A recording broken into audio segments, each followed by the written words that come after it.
explanation, the reply. But someone who makes it like that, to say it is not my fault, you make me to do it, saying to Allah. So many times Shaykh Effendi say that. Who says that?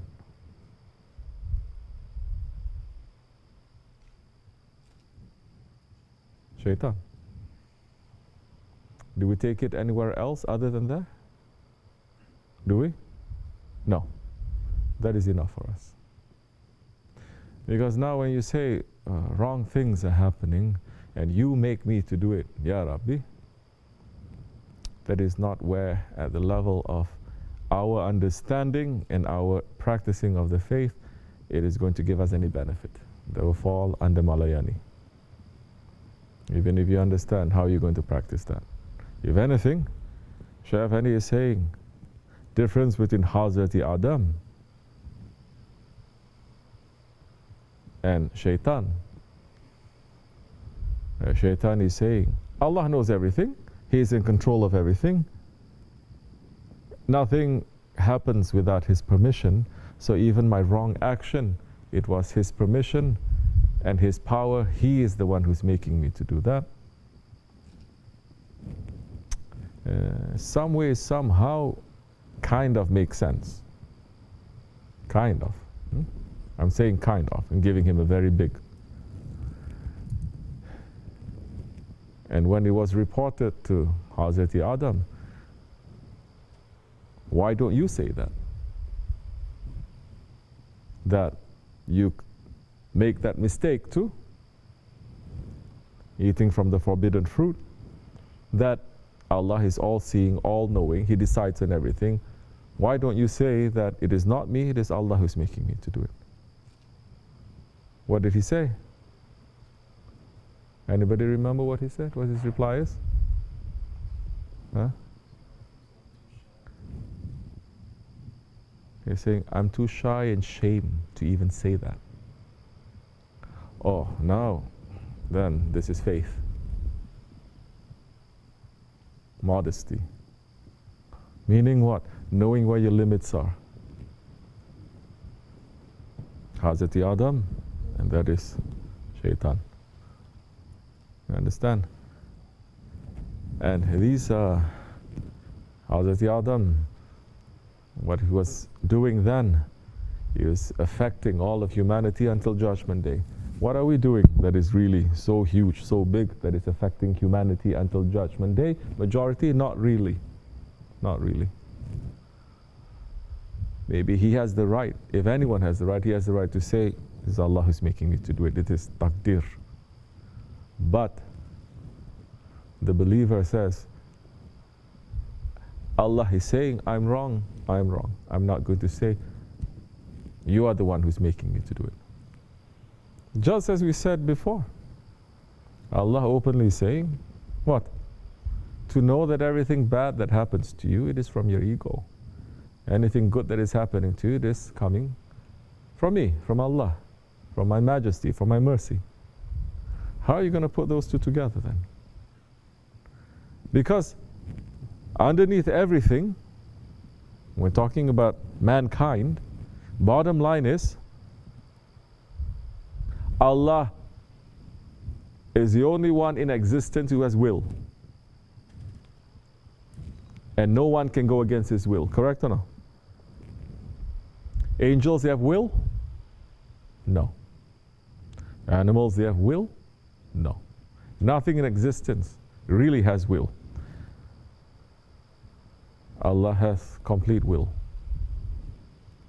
But Allah has given mankind, His Khalifas, His representative, will as well. A will. Now,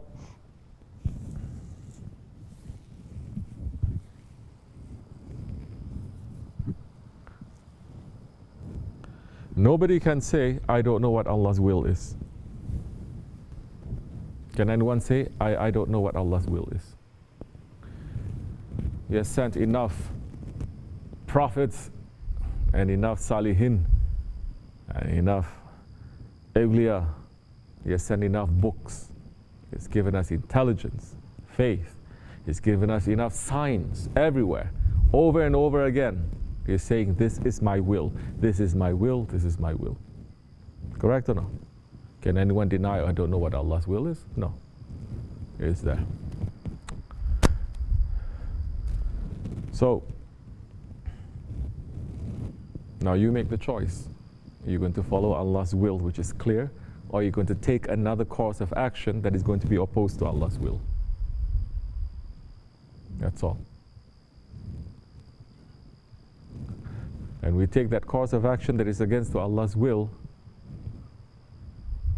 You may say, Allah has given us the permission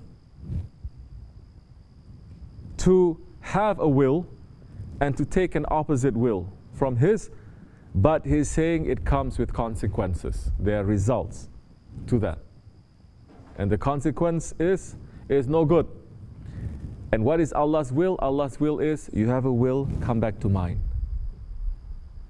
You have a will, I'm giving you. You do good, you're going to get good. You do bad, you're going to get bad. Beyond this bad and this good, come back to my will. That one nobody can deny also. Nobody can say, I don't know, maybe Allah is making me to do this. Allah is saying, it is not. Don't trouble yourself now. We should not complicate things, especially where we are, to say, maybe I'm doing this because it's part of a divine plan. If I do this, it's going to happen this. No. Like Shaitan is saying, if Allah had wanted, He would have said, willed for me not to. Hazrat Adam could have done that too, but he didn't, because he understood. We're not going to enter into those other creatures and what level they are in terms of that will also. But they were never, this is the whole thing, they were never selected also to represent Allah. And they resent that. Mankind has been chosen to represent Allah. They have been chosen to serve mankind. This is why they are feeling very upset. You understand? So, whatever that we do, good or bad, we deserve. Whatever the results that are happening, yes. But the good that is happening from the good actions that we make, it is from the mercy of Allah. The bad that results from that Allah subhanahu wa ta'ala is going out of His way to take that badness away, to take the results, the consequences of that bad things away.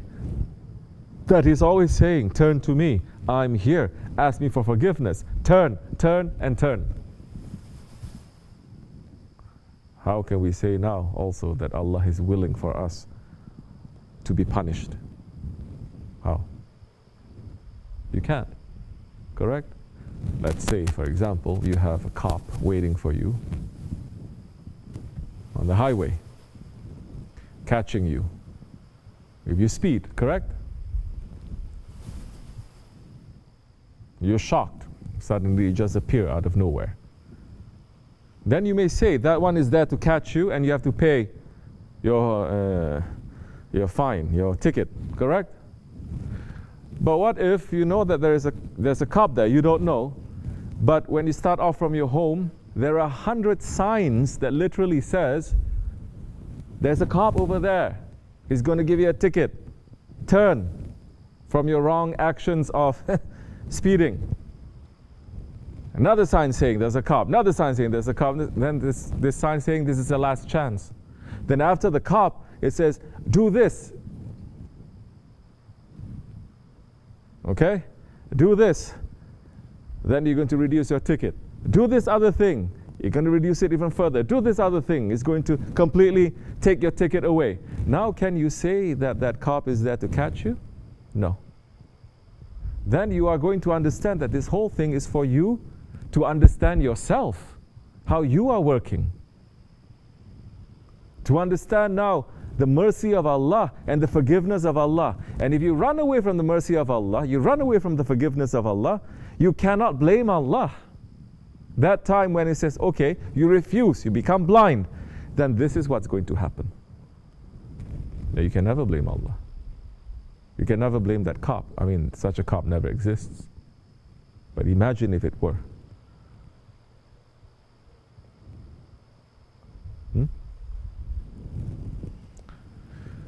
So, as the nights that we're entering into the new year, into the year of Ashura, into the days, night of Ashura,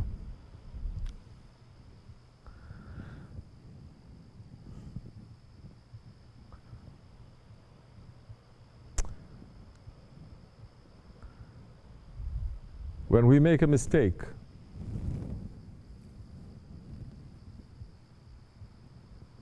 don't look at Allah. Look at yourself first. The blame is to you. When you look at Allah, it is to ask Him for forgiveness. Don't do the opposite. When you make a mistake, first you forgive yourself. It's okay. Then you blame Allah. It's you made me to do this. And this is how a lot of people, this is how they live their lives too. They do something, they blame them, they forgive themselves, they blame other people. They don't look first to what did I do? I did this is wrong. They don't do that. Majority of the times, they forgive themselves and they blame other people. No. Awliya Allah teaching us first, look to the blame with yourself.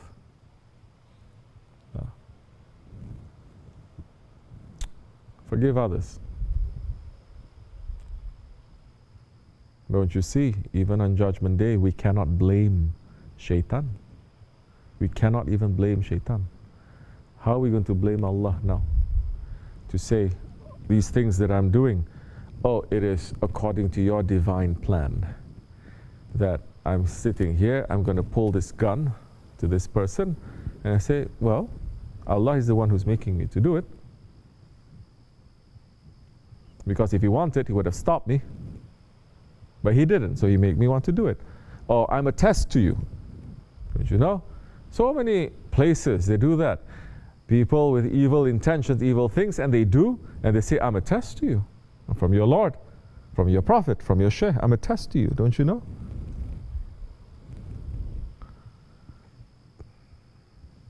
It's wrong. It's not our way.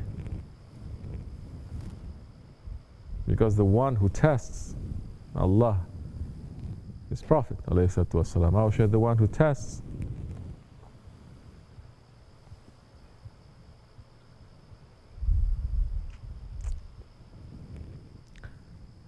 They've already told you the answer 1,000 times before that test. And if you fail, they tell you how to pass 1,000 times after that test. You understand? That is a tester. Not people who just doing things whatever their ego wants and to say, I'm divine. So, this is where we are, what we can take for us to benefit from it. So many people, they're making mistakes. They don't know, they don't admit. Even if they do, they don't know how to communicate that admittance also. It's a joke maybe amongst us. Just say sorry, just say sorry. It's a joke, right? But there's some truth there. Just say astaghfirullah. Just say astaghfirullah.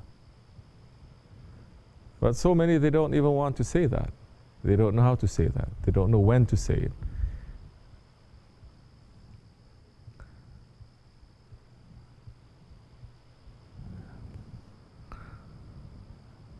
Murids don't know how to say I'm sorry to the Shaykh. Believers don't know how to say I'm sorry to Allah. Wives don't know how to say I'm sorry to husband. Children don't know how to say I'm sorry to the mother or to the father. They don't know.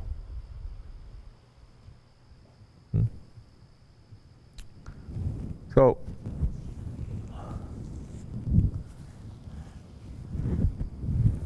what happens when it becomes like that? Another layer over the heart is going to harden it. Another kind of stubbornness. And especially if you're in this way, you have to know your stubbornness and your anger is coming in more subtle ways, more subtle, and more subtle. It's more subtle to you. It's so subtle that you don't think that you are angry, you don't think that you're stubborn. But it's not so subtle to them. That's why they get upset and they say, why you can't see this? Why you can't see it? If you're polishing so hard, a fingerprint is worse than black paint that is put there. You understand? A fingerprint should not be there. Why are you not knowing this? Because you're dealing with subtlety. If you are polishing. So you're not polishing.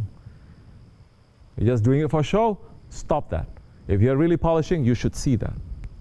Then if we point it out and we say that is there, don't turn it around. Just say sorry. Understand? Because the astaghfirullah is coming with thousands of benefits that if mankind knows what Allah is giving to us when we just say astaghfirullah, we'll do nothing else in our lives just to say astaghfirullah until we die. You want to be forgiven? Say astaghfirullah. You're poor, you want to be rich? Say astaghfirullah. You don't have children? Say astaghfirullah. You have problems? Say astaghfirullah.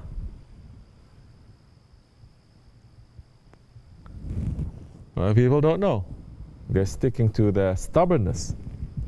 Subtle, not so subtle.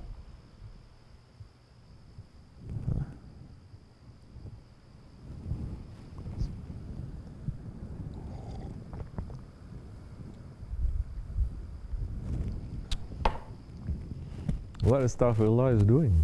You do something wrong, say astaghfirullah. The anger is coming, it shields you, it protects you.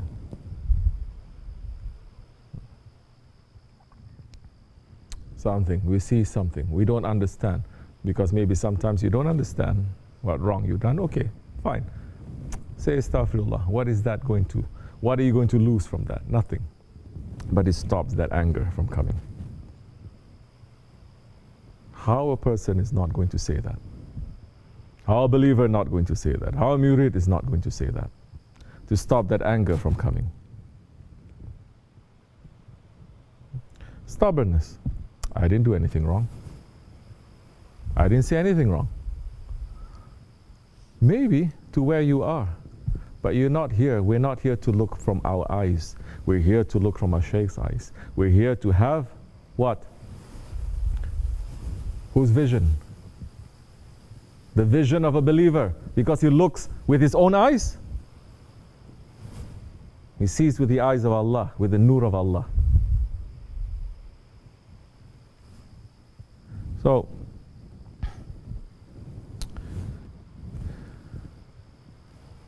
you're not understanding? Try to understand. I don't know if you're understanding what I'm saying. I think it's pretty clear.